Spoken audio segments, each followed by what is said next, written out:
ഇന്ത്യയിൽ നമ്മൾ രാഷ്ട്രീയ പാർട്ടികളുടെ ഒരു വളർച്ച എടുത്തു നോക്കിയാൽ കോൺഗ്രസ് മുതൽ CPM വരെയുള്ള നിരവധി പാർട്ടികൾ എടുത്തു നോക്കിയാൽ അല്ലെങ്കിൽ BJP എടുത്തു നോക്കിയാലും അവരുടെയൊക്കെ വളർച്ചയ്ക്ക് കുറേ കൂടി സമയം ആവശ്യപ്പെട്ടിരുന്നു. ഇത് ലോകത്തെ എല്ലാ രാഷ്ട്രീയ പാർട്ടികളും വളർന്നിട്ടുള്ളത് അങ്ങനെ നിരവധി വർഷങ്ങളുടെ ഒരു കഠിനാധ്വാനം കൊണ്ടാണ് വളർന്നിട്ടുള്ളത്. അതിപ്പോൾ 16 പേർ കൂടി ചേർന്നുണ്ടായിട്ടുള്ള CPM ആണെങ്കിലും വളരെ കുറച്ച് പേർ ചേർന്നുണ്ടായിട്ടുള്ള കോൺഗ്രസ് ആണെങ്കിലും ഒക്കെ അങ്ങനെ തന്നെയാണ് വളർന്നു വന്നിട്ടുള്ളത്. BJP ഒക്കെ നമുക്കറിയാം 2 MP മാരുണ്ടായിരുന്ന സ്ഥാനത്ത് നിന്നാണ് പിന്നീട് അത് 80 MP മാരായി മാറിയത്. ആദ്യം ജനസംഘമായിരുന്നു, പിന്നീടാണ് അത് BJP ആയി മാറിയത്. പക്ഷേ ഇത്തരം രാഷ്ട്രീയ പാർട്ടികളിൽ നിന്നൊക്കെ വളരെ വ്യത്യസ്തമായിട്ടുള്ള ഒരു ചരിത്രം കുറിച്ചൊരു പാർട്ടിയാണ് ആം ആദ്മി പാർട്ടി എന്ന് പറയുന്നത്. ലോകത്ത് അങ്ങനെ പുതിയ രാഷ്ട്രീയ പാർട്ടികളൊക്കെ ഇപ്പോൾ പെട്ടെന്ന് ഉദയം കൊള്ളാറുണ്ട്. കാരണം പലപ്പോഴും അവിടെ നിലനിൽക്കുന്ന അഴിമതി, സ്വജനപക്ഷപാതം ഇത്തരത്തിലുള്ള കാര്യങ്ങളിൽ വെറുപ്പോടുകൂടി ആളുകൾ കാണാൻ തുടങ്ങുമ്പോഴാണ് ഒരു മിഡിൽ ക്ലാസ്സിന് വലിയ ആശയും പ്രതീക്ഷയുമായിട്ട് ആം ആദ്മി പാർട്ടി വരുന്നത്. ആം ആദ്മി പാർട്ടി വരുന്നതിന് മുമ്പുള്ള ഏതാനും ചില ഘട്ടങ്ങൾ കൂടിയുണ്ട്. കാരണം അണ്ണാ ഹസാരെ എന്ന് പറയുന്ന ഒരു ഗാന്ധിയൻ, അദ്ദേഹം വന്ന് ഒരു അഴിമതിക്കെതിരെയുള്ള ഒരു വലിയ പോരാട്ടം, ഒരു സമരം നടത്തുന്നു. ലോക്പാൽ നിയമങ്ങൾ കൊണ്ടുവരണമെന്ന് പറഞ്ഞ് വലിയ സമരം ഡൽഹിയിൽ നടത്തുന്നു. ആ സമരത്തിന് അഭൂതപൂർവമായ മാധ്യമങ്ങളുടെ പിന്തുണ കിട്ടുന്നു. അതിനുശേഷം അതിലേക്ക് ജനങ്ങളെല്ലാവരും തന്നെ ഒഴുകിയെത്തുന്നു.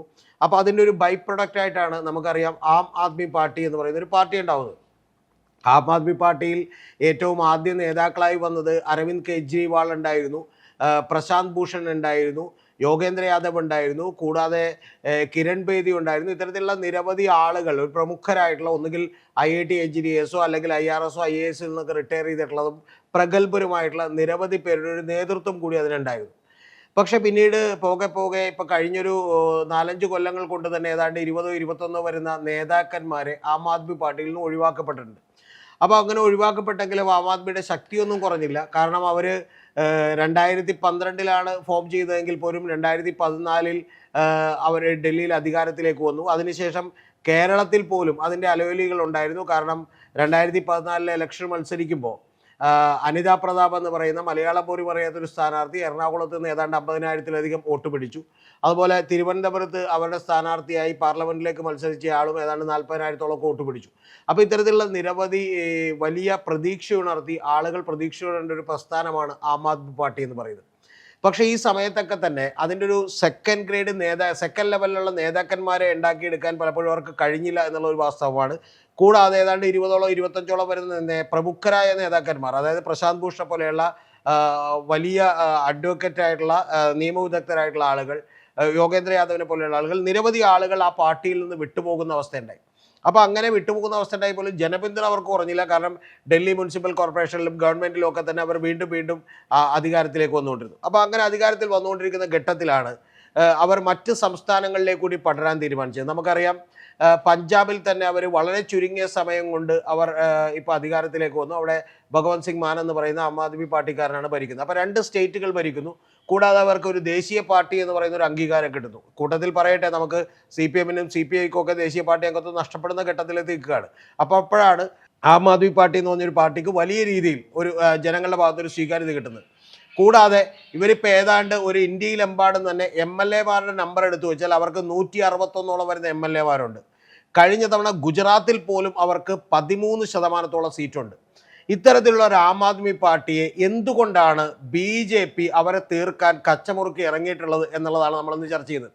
BJP മറ്റ് രാഷ്ട്രീയ പാർട്ടികൾ, മറ്റ് പാർട്ടികളൊക്കെ അഴിമതി നടത്താത്തവരാണ് എന്ന് ഇത് കേൾക്കുന്ന ആരും തന്നെ പറയില്ല. ഇപ്പോൾ മമതാ ബാനർജിയുടെ കാര്യത്തിലോ അല്ലെങ്കിൽ മറ്റ് ഇപ്പോൾ TRS എന്ന് പറയുന്ന തെലുങ്ക് ദേശം പാർട്ടിയുടെ കാര്യത്തിലോ ചന്ദ്രശേഖർ റാവുവിൻ്റെ കാര്യത്തിലോ ഒക്കെ ഈ പാർട്ടികളൊന്നും, പ്രതിപക്ഷ പാർട്ടികളൊന്നും അഴിമതി നടത്താത്തവരൊന്നുമല്ല. പക്ഷേ BJP കുറച്ചുകൂടി കൃത്യമായി ആം ആദ്മി പാർട്ടി എന്തുകൊണ്ട് ഫോക്കസ് ചെയ്യുന്നു എന്ന് ചോദിച്ചാൽ 2 തരത്തിൽ ആം ആദ്മി പാർട്ടിയും അരവിന്ദ് കെജ്രിവാളും BJPക്ക് വലിയ തോതിൽ ഭീഷണിയാണ് എന്നുള്ളതാണ്. ഒരു പക്ഷേ കോൺഗ്രസിനേക്കാളേറെ വലിയ ഭീഷണിയായിട്ടുള്ള ഒരു പാർട്ടിയുടെ പേരാണ് ആം ആദ്മി പാർട്ടി എന്നുള്ളത്. അതിന് 2 കാരണങ്ങളുണ്ട്. ഒന്ന്, അവർ വളരെ കൃത്യമായി BJPയുടെ തന്നെ ഐഡിയോളജി പിന്തുടരുകയും അതിൻ്റെ തന്നെ തന്ത്രങ്ങൾ അവർ BJPയേക്കാൾ ഫലപ്രദമായി ഉപയോഗിക്കുകയും ചെയ്യുകയാണ്. ഇപ്പോൾ BJP ഹിന്ദുത്വം എന്ന് പറയുന്നൊരു ആശയം മുന്നോട്ട് വെക്കുമ്പോൾ കോൺഗ്രസ് മുന്നോട്ട് വെക്കുന്നത് മൃദുഹിന്ദുത്വമാണ്. അതായത് BJPയുടെ ഒരു 0.5%, 1% ഉള്ള ഒരു, അല്ലെങ്കിൽ അത്തരത്തിൽ ഒരു 50% ഉള്ള ഒരു ആശയമാണ് മുന്നോട്ട് വെക്കുന്നത്.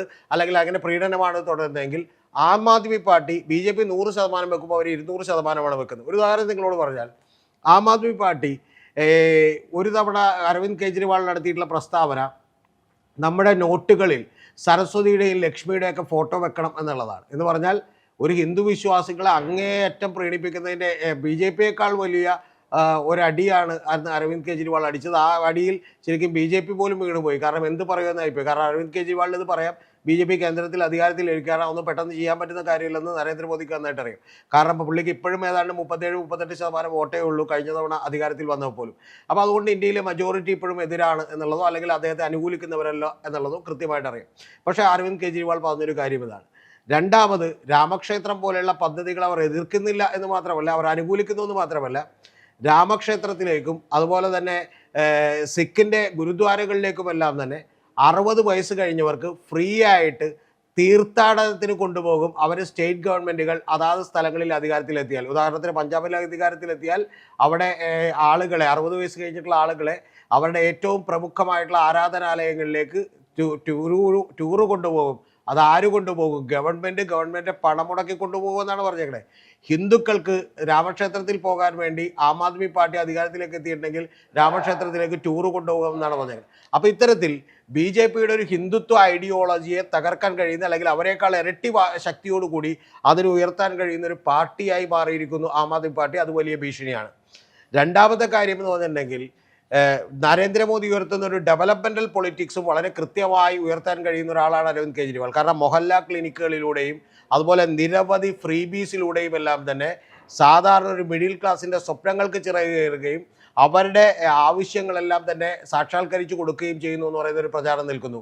മൂന്നാമത്തെ ഏറ്റവും പ്രധാനപ്പെട്ട കാര്യം, അവരുടെ വളർച്ച BJPയെ പോലും ഭയപ്പെടുന്നു എന്നുള്ളതാണ്. ഞാൻ നേരത്തെ പറഞ്ഞതുപോലെ ഗുജറാത്തിൽ പോലും അവർക്ക് 13% വോട്ട് ഷെയർ ഉണ്ട് കഴിഞ്ഞ തെരഞ്ഞെടുപ്പിൽ. കൂടാതെ 5 MLAമാരുണ്ട്. പല നഗരസഭകളിലും അവരിപ്പോൾ തന്നെ പ്രതിപക്ഷത്താണ്, പ്രധാനപ്പെട്ട നഗരസഭകളിൽ. സ്വാഭാവികമായും അടുത്ത തെരഞ്ഞെടുപ്പോടുകൂടി വേണമെങ്കിൽ കോൺഗ്രസിനെയും മറികടന്നുകൊണ്ട് ഒരു പ്രമുഖ പ്രതിപക്ഷമായി ഗുജറാത്തിൽ ആം ആദ്മി പാർട്ടി മാറിയേക്കും എന്ന് പറയുന്ന തോന്നലുണ്ട്. ഈ ഗുജറാത്തിലെ പ്രചാരണ പ്രവർത്തനങ്ങൾക്കെല്ലാം ചുക്കാൻ പിടിച്ചിരിക്കുന്നത് മനീഷ് സിസോദിയ എന്ന് പറയുന്ന അരവിന്ദ് കെജ്രിവാളിൻ്റെ തൊട്ട് താഴെയുള്ള സെക്കൻഡ് ലഫ്റ്റനന്റ് എന്ന് വിളിക്കാവുന്ന ഒരാളാണ്. അദ്ദേഹം ഡൽഹിയിലെ സ്കൂളുകളുടെ ഫോട്ടോയും ഗുജറാത്തിലെ സ്കൂളുകളുടെ ഫോട്ടോയും എടുത്ത് പ്രചരിപ്പിച്ചുകൊണ്ടാണ്, അത്തരത്തിലുള്ള നിരവധി വളരെ ക്രിയേറ്റീവായിട്ടുള്ള ഐഡിയകൾ കൊണ്ടാണ് അവിടെ BJPയെ നേരിട്ടുകൊണ്ടിരുന്നത്. അതുകൊണ്ടാണ് ഏറ്റവും ആദ്യമേ തന്നെ മനീഷ് സിസോദിയയെ പിടിച്ച് അറസ്റ്റ് ചെയ്തത്. അഴിമതി നടത്തിയില്ല എന്നൊക്കെയുള്ളത് അടുത്തൊരു വിഷയമാണ്. പക്ഷേ മനീഷ് സിസോദിയെയും അരവിന്ദ് കെജ്രിവാളിനെയും ആം ആദ്മി പാർട്ടിയൊക്കെ ഫോക്കസ് ചെയ്യാനുള്ള കാര്യം അതാണ്. അതുകൊണ്ട് മനീഷ് സിസോദിയ ഇപ്പോൾ ഏതാണ്ട് 14 മാസമായി ജയിലിലാണ്. ഇപ്പോൾ അതിനുശേഷം നമുക്കറിയാം സഞ്ജയ് സിംഗ് എന്ന് പറയുന്ന അവരുടെ ഒരു MPയെ പിടിച്ചകത്തിട്ടു. അത് പിന്നീട് ഇപ്പോൾ തൽക്കാലത്തേക്ക് ജാമ്യം കിട്ടി അദ്ദേഹം പുറത്തേക്ക് ഇറങ്ങി. അതിനുശേഷമാണ് ഇപ്പോൾ അരവിന്ദ് കെജ്രിവാളിനെ പിടിച്ച് പുറത്തേക്ക് ഇട്ടേക്കുന്നത്. ഇപ്പോൾ ദിവസങ്ങളായിട്ട് അദ്ദേഹം നമുക്കറിയാം ജയിലിലാണ്. അദ്ദേഹത്തിന് പെട്ടെന്നൊന്നും PMLA ആക്ട് പ്രകാരം ജാമ്യം കിട്ടാൻ സാധ്യതയില്ല. അദ്ദേഹം ഇപ്പോൾ ജയിലിൽ ഇരുന്നുകൊണ്ട് തന്നെ ഡൽഹി മുഖ്യമന്ത്രിയായി തുടരുന്ന അത്ഭുതകരമായിട്ടുള്ള ഒരു കാഴ്ച നമ്മൾ കണ്ടുകൊണ്ടിരിക്കുകയാണ്.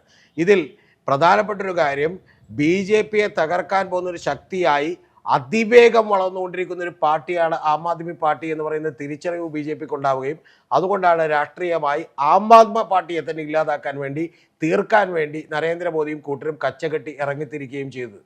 ഇതിൽ ഏറ്റവും പ്രധാനപ്പെട്ട മറ്റൊരു കാര്യം കൂടിയുള്ളത്, ഈ പറയുന്ന ആം ആദ്മി പാർട്ടിക്ക് ഇതിൽ പറ്റിയിട്ടുള്ള ഒരു പാളിച്ച കൂടി നമുക്ക് ഡിസ്കസ് ചെയ്യാതിരുന്നുകൂടാ. കാരണം ആം ആദ്മി പാർട്ടിയുടെ പ്രമുഖരായിട്ടുള്ള നേതാക്കന്മാരെല്ലാം ജയിലിലാകുമ്പോൾ താൽക്കാലികമായി ഇപ്പോൾ ആം ആദ്മി പാർട്ടിക്ക് അത് നേട്ടമുണ്ടാകും. പ്രതിഷേധങ്ങളൊക്കെ ഉയർത്താൻ അവർക്ക് കഴിഞ്ഞിട്ടുണ്ട്. അതിഷി മാർലിൻ എന്ന് പറഞ്ഞ വളരെ ജൂനിയർ ആയിട്ടുള്ള ഒരു മന്ത്രിയാണ്. അവരാണ് നിരവധി പോർട്ട്ഫോളിയോകൾ അവിടെ ഹാൻഡിൽ ചെയ്യുന്നത്. അവരാണ് ശരിക്കും വന്ന് ഇവർക്കെതിരെയുള്ള പ്രതിഷേധങ്ങൾക്ക് ഇപ്പോൾ ചുക്കാൻ പിടിക്കുന്നത്. പക്ഷെ അവരെ കൊണ്ടൊന്നും എടുത്താൽ പോകുന്ന ഒരു പ്രതിഷേധ പരിപാടികളല്ല ഇത് എന്ന് നമുക്കറിയാം. സെക്കൻഡ് ലെവലിലുള്ള രണ്ടാം നിര നേതാക്കന്മാരെ ക്രിയേറ്റ് ചെയ്യുന്നതിൽ, സൃഷ്ടിച്ചെടുക്കുന്നതിൽ അരവിന്ദ് കെജ്രിവാളിന് പറ്റിയ പാളിച്ച കൊണ്ട് ഈ ജയിലിൽ പോയതും ഈ ആം ആദ്മി പാർട്ടിയുടെ നിരവധി ആളുകൾ ഇനി ജയിലിൽ പോകാനിരിക്കുന്നതും, കൂടാതെ ഇപ്പം തന്നെയുള്ള രാജ്യസഭാ അംഗങ്ങളെല്ലാം സൈലൻ്റ് ആണ്. എന്ന് പറഞ്ഞാൽ രാജ്യസഭാ അംഗങ്ങളോടെല്ലാം പ്രൊഫൈലിൽ അരവിന്ദ് കെജ്രിവാൾ ജയിലിൽ കിടക്കുന്നത് കൊടുക്കണമെന്ന് പറഞ്ഞിട്ട് അതുപോലും ചെയ്യാത്ത രാജ്യസഭാ അംഗങ്ങളുണ്ടെന്ന് മാത്രമല്ല, ഏതാണ്ട് 5ഓളം രാജ്യസഭാ അംഗങ്ങൾ ഇതേവരെ ഒരു പ്രതിഷേധക്കുറിപ്പ് പോലും ഇറക്കിയിട്ടില്ല, വാ തുറന്നിട്ടില്ല സ്വന്തം പാർട്ടിയുടെ നേതാവ് ജയിലിൽ പോയിട്ട്. കാരണം വലിയ വലിയ ബിസിനസ്സുകാരായിട്ടുള്ള ആളുകളെ പിടിച്ച് പാർട്ടിയിലൊന്നും അധികം വർക്ക് ചെയ്യാത്ത, കമ്മിറ്റഡ് അല്ലാത്ത ആളുകളെ കുറിച്ചാണ് അദ്ദേഹം രാജ്യസഭാ അംഗത്വം കൊടുത്തിരുന്നത്. നമുക്കറിയാം ആം ആദ്മി പാർട്ടിയുടെ ഒരു MP BJPയിലേക്ക് പോകുന്നു പഞ്ചാബിൽ നിന്ന് പറയുന്നൊരു വാർത്ത കേട്ടിരുന്നു. കൂടാതെ ഇപ്പോൾ ആം ആദ്മി പാർട്ടിയുടെ മന്ത്രി തന്നെ ആം ആദ്മി പാർട്ടി അഴിമതിയുടെ ചെളിക്കൂട്ടിലേക്ക് വീണിരിക്കുന്നു എന്ന് പറഞ്ഞ് രാജിവെച്ചിരിക്കുന്നു. ഇനി എന്തൊക്കെ ആം ആദ്മി പാർട്ടിയിൽ നടക്കുമെന്ന് നമുക്കറിയില്ല. കാരണം രണ്ടാം നിര കമ്മിറ്റഡ് ആയിട്ടുള്ള എഫിഷ്യൻ്റ് ആയിട്ടുള്ള നേതാക്കന്മാരെ വളർത്തിയെടുക്കാൻ ആം ആദ്മി പാർട്ടിക്ക് കഴിഞ്ഞില്ല എന്നുള്ളതാണ് വാസ്തവം. അങ്ങനെ കഴിയാതിരിക്കുന്നതിൻ്റെ ദുര്യോഗമാണ് കേരളത്തിൽ പോലും നമ്മൾ കാണുന്നത്. കാരണം വളരെ ഒരു എലൈറ്റ് മിഡിൽ ക്ലാസ് എന്നൊക്കെ വിളിക്കാവുന്ന ആളുകളുടെ വലിയ പിന്തുണ ഉണ്ടായിട്ടും ആം ആദ്മി പാർട്ടിക്ക് കേരളത്തിൽ പോലും പ്രവർത്തിക്കാൻ കഴിയാത്തത് ഇതിൻ്റെ ലക്ഷണമാണ്.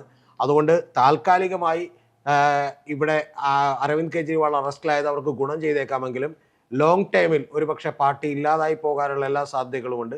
അല്ലെന്നുണ്ടെങ്കിൽ ഇതിൻ്റെ അകത്ത് നിന്ന് തന്നെ ഒരു വലിയ നേതാക്കൾ എമർജ് ചെയ്ത് ഇവോൾവ് ചെയ്ത് വരേണ്ടതുണ്ട്. ഇത് നമ്മൾ കാത്തിരുന്ന് കാണേണ്ട ഒരു കാര്യമാണ്. പക്ഷേ BJP ആം ആദ്മി പാർട്ടി എന്ന് പറയുന്ന ഒരു പാർട്ടി വേണ്ട എന്ന് തീരുമാനിച്ച് തീർക്കാൻ ഉറപ്പിച്ച് ഇറങ്ങി തിരിച്ചിരിക്കുകയാണ് എന്നുള്ള ഒരു കാര്യത്തിൽ മാത്രം ഒരു തർക്കവുമില്ലാത്ത കാര്യമാണ്.